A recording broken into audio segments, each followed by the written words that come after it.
Live from Fargo and serving you on TV, online, and on the go. This is Valley News Live at 6. It's really important that parents do come forward and just bring that change within our school. 1 year ago, a little boy was handcuffed, bloodied, and held in a dangerous position at his Fargo school. Since then, his mother launched an investigation into Fargo Public Schools, and the state sided with her. Valley News Team's education reporter Veronica Marshall checks in with the family to see what's next for them as well as the school district. March 6th is a really important date for me because of the event that happened to my son while he was at Agassiz at that level D program where he was put into a prone restraint for a very long time. He's really traumatized. And that trauma part, he'll never get over that. Johnson says March 6th, 2018 was when she knew she had to make a stand. I just realized that I have to take that step and really go forward and file the state complaint. I want the equal opportunity, not only for my son, but I want it for all those other students that are out there. Johnson's complaint said her son's placement in the Agassiz pilot program and the services he received there violated his rights. And the state said she was right. Now, Fargo Public Schools has to make changes. If the district is in violation, they're required to do a corrective action plan regarding how they were going to address this violation, whether it be training, compensatory education, whatever might be felt to be the best method of correction. The district says changes are already underway. In a statement, Fargo School says it began adapting its special education program last fall by expanding its use of social-emotional lessons. The district also says it's committed to training staff and advancing its programs. Despite these changes, Johnson encourages more parents to speak out, saying while this is a start, it's not the end. I hope that as time goes by, that parents will come forward because there's still things going on in our school. In Fargo, Veronica Marshall, Valley News Live. The Department of Public Instruction says that even if the school district isn't found to have violated students' rights, they are still encouraged to take corrective actions. The Grand Forks Police Department is asking for your help finding a missing person. 33-year-old Mindy Swanson was last seen on March 5th in the 2300 block of 2nd Avenue North in Grand Forks. Police say she was not dressed for the weather and could possibly have an arm injury. They're urging anyone living in the areas of Columbia Road, Washington Street, 10th Avenue North, and 13th Avenue South to check their yards, outbuildings, and vehicles for any signs of Swanson. Anyone with information can contact Grand Forks Police. Firefighters are battling in Walhalla, North Dakota. It's happening at the North Border Enterprises. Now, the call came in about 1:30 this afternoon. At last report, no one was inside when the building went up in flames. Stick with Valley News Live for more information. The sun was shining for the better part of the day, but any melted snow could freeze again with tonight's temps. Hutch, what's tonight's forecast looking like? It's going to be a chilly one out there. We have a north wind that's been pretty brisk throughout the day, 10 to 20 miles per hour, a few gusts higher than that. Most of us have clear skies with the exception of the far northeast and far southwest. We're expecting temperatures to dip down below zero by bedtime tonight, but the wind speeds should taper off. There'll be a mix of clear skies and clouds across the region. Colder still in Grand Forks as we head to bed. So it's going to be a chilly night tonight. We have warm weather to talk about, but not one, but 2 rounds of snow heading our way in the next 7 days. Details in your forecast here in a few minutes. Okay, thanks, Hutch.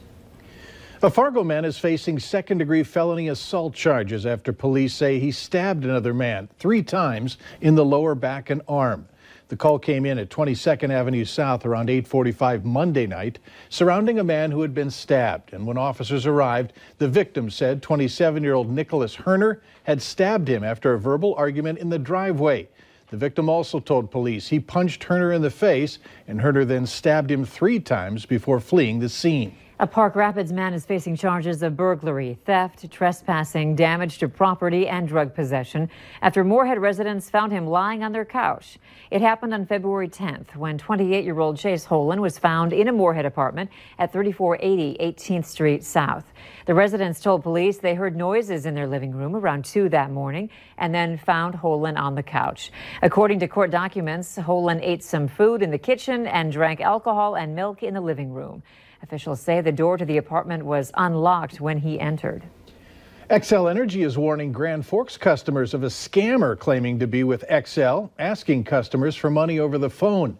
This scammer tells the customer that their account is past due and service will be disconnected if a large payment isn't made.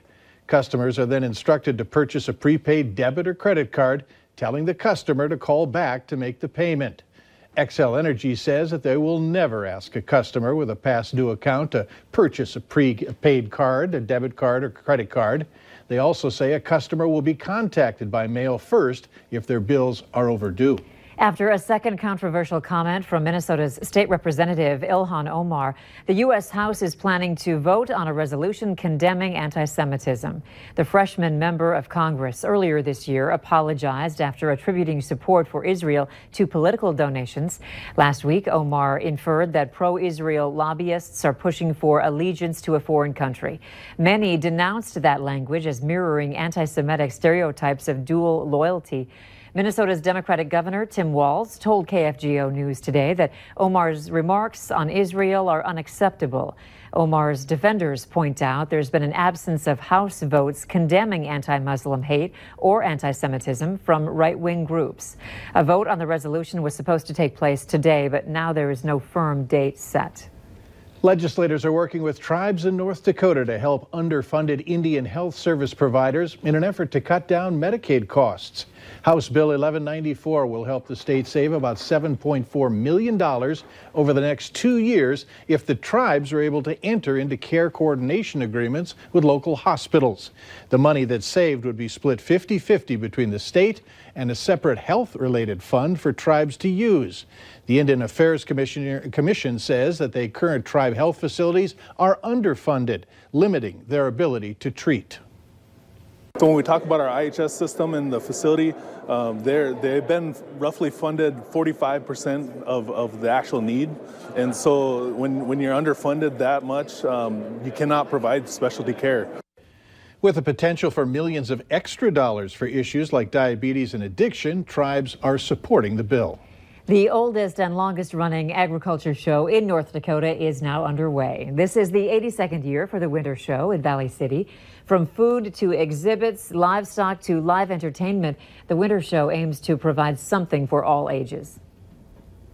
I remember coming to the North Dakota Winter Show as a young tyke and participating in the 4-H and FFA events as I grew up, and came to Valley City, for the Winter Show, and it was always kind of our year-end celebration to come up here and visit with the rodeo individuals and walk through the back barn and then also watch the rodeo.